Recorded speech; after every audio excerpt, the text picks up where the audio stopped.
So today we are going to talk about solving linear, quadratic, and absolute values equations and inequalities. And remember, these beginning problems here are all multiple choice, so if you are truly stuck, you could always work backwards. But what I encourage you to do is, if you know how to do the problem, just try it and see if it matches one of the answers. So this is just a simple equation. We are going to add x to both sides. And we get 6x plus 7 equals negative 3. Subtract 7 from both sides, and you get 6x equals negative 10. Divide by 6, and you get negative 10 over 6. Now notice that doesn't match any of our answers, but we can reduce by 2, and we get negative 5 over 3.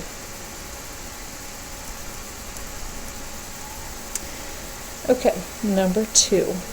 Don't let the fractions scare you.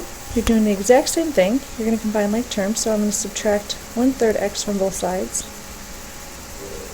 So if you have 2/3 minus 1/3, because they have a common denominator, it just gives us 1/3 x. Add 5 to both sides.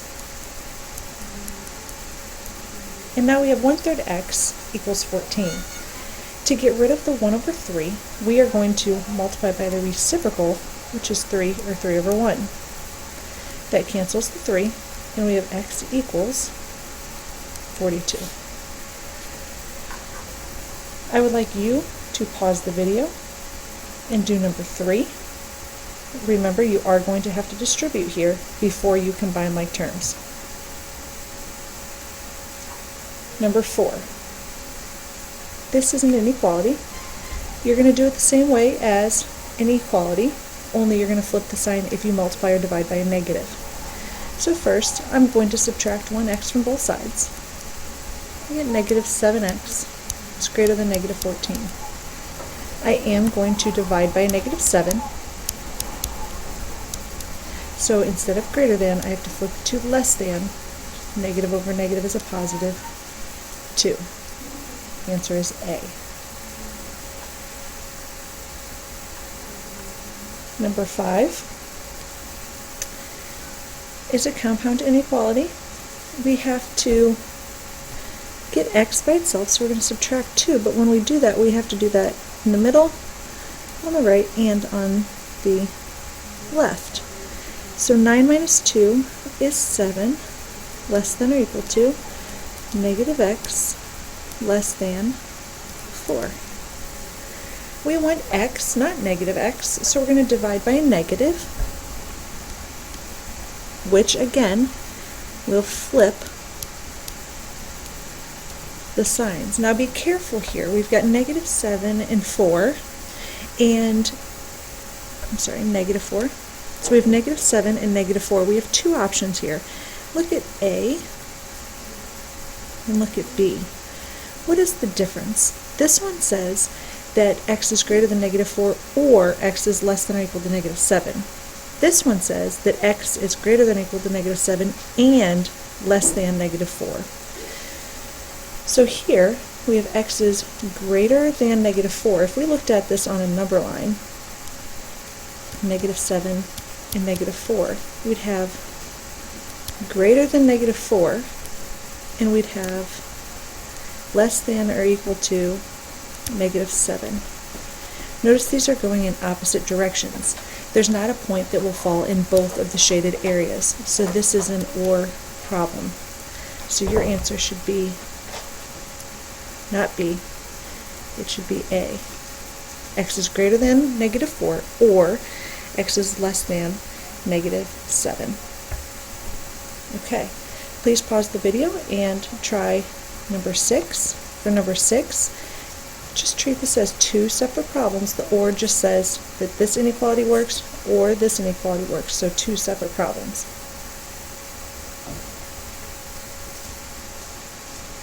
Okay.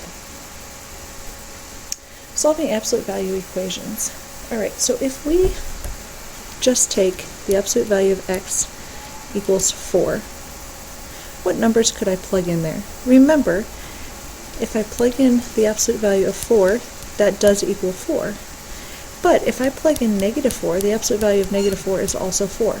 So the inside could be equal to a positive or a negative. So when you have an equation like number 1, we're going to say that the inside is equal to a positive 7 or a negative 7. You're going to solve those separately. So I'm going to add 4 to both sides here, and I get 11. I'm going to add 4 to both sides here, and I get negative 3. So I get 2 possible answers. Number 2, first I have to isolate the absolute value. So I'm going to add 5 to both sides. I get the absolute value of 2x equals 8. Now again, the inside can be equal to a positive or a negative, and I solve those individually. So this gives me 4, and this gives me negative 4. Number 3 is just a multiple choice, but we're going to treat it the same way. Again, if you don't know how to do a problem, simply work backwards and plug in, because the answer is there. It's just your job to pick one. So first I'm going to add 6 to both sides. And then I'm going to say, okay, the inside can be equal to a positive or a negative. So if I subtract 8 from both sides, I get 8 here. And if I subtract 8 from both sides, I get negative 24 here. Answer C. Okay, I would like you to pause the video and try problems 4, 5, and 6. Okay, let's move on to quadratics. Remember, you want to factor for these. And in order to factor and solve, you need it set equal to 0. So number 1 is set equal to 0. We want to find two numbers that add to be negative 8 and multiply to be negative 33.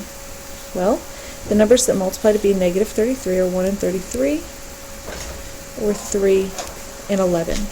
Well, 1 and 33 cannot add to be negative 8, but 3 and 11 can.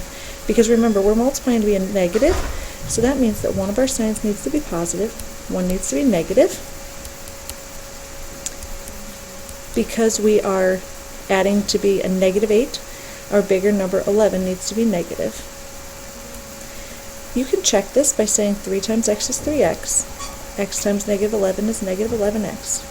If you add these together, you do indeed get the negative 8x. But they want us to solve this, so we're going to set each factor equal to 0.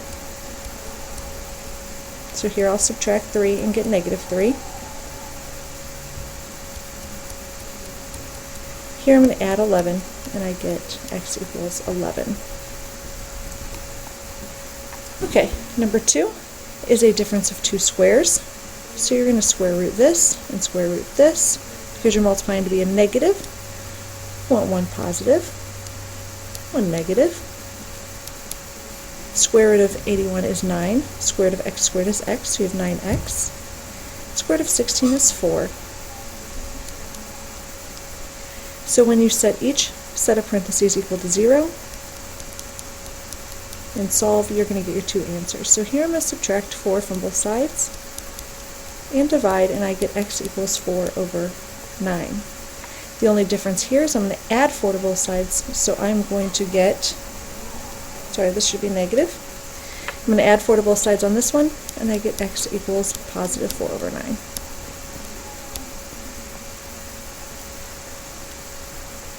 Okay, number 3. Number 3 is a little bit different from 1 and 2 because it's not set equal to 0. We first need to add 6x to both sides.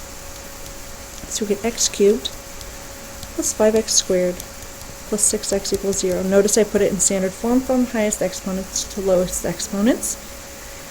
And I noticed that I can factor out an x because they all have one x in common. So if I factor out an x, I get x squared plus 5x plus 6 remaining. Okay, I am going to say that it is your job to finish factoring and solving this. Hint, you should have 3 answers. So your job is to complete this problem, 4, 5, and 6 above, and 3 and 6 in the first section.